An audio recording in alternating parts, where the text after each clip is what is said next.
इयत्ता तिसरी, विषय मराठी. एकदा गंमत झाली. वाऱ्याने झाडाची फांदी हलू लागली. खिडकीत बसलेली मनुली फांदीकडे बघू लागली. वारा अंगावर झेलू लागली.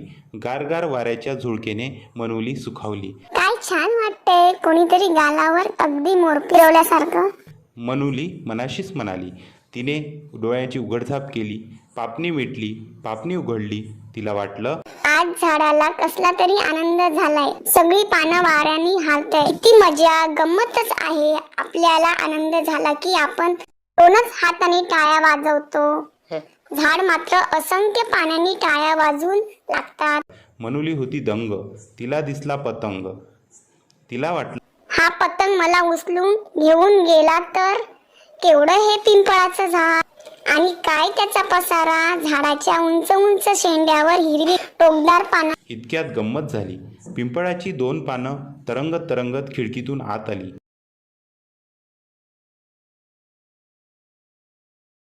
मनुलीने ती अलगद उचलली. पानाकडे एकटक पाहू लागली. पाणीही तिच्याकडे पाहत होती. मनुलीला काहीतरी सांगत होती. मनुलीला वाटलं, गंमतच आहे. मध्ये ही सरळ रेषा आणि कडेने आलेल्या ह्या लहान लहान रेषा सगळ्या मधल्या रेषेला येऊन मिळतात. तिने पाने आपल्या पुस्तकात ठेवली. पुस्तक दप्तरात ठेवून ती शाळेत गेली.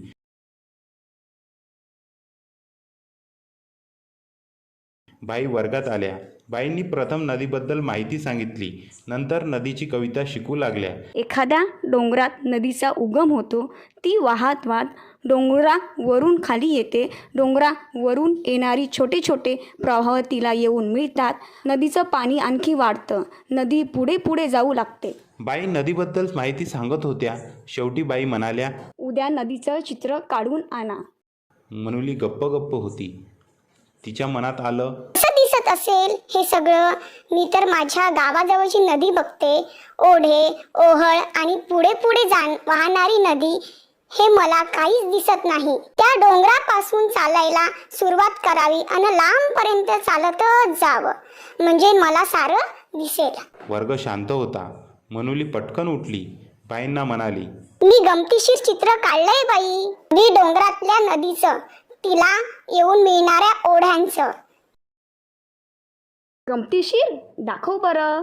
बाई म्हणाल्या. मनुलीने आपले पुस्तक उघडले. खिडकीतून उडत आलेली पाने तिने पुस्तकात ठेवलेली होतीच. गुपचूप बसली होती ती तिच्या पुस्तकात.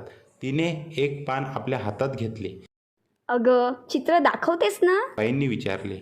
मनुली वर्गापुढे आली. तिने डाव्या हातात पान धरले होते. बाई म्हणाल्या, हे तर पान आहे. मनुलीने डाव्या हाताच्या तळहातावर ते पान ठेवलं. तळहात किंचित खोलगट केला.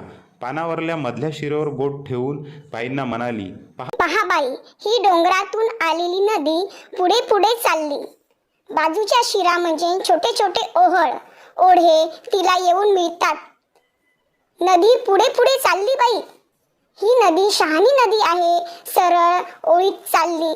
खरी नदी मात्र माझ्यासारखी कशीही धावते.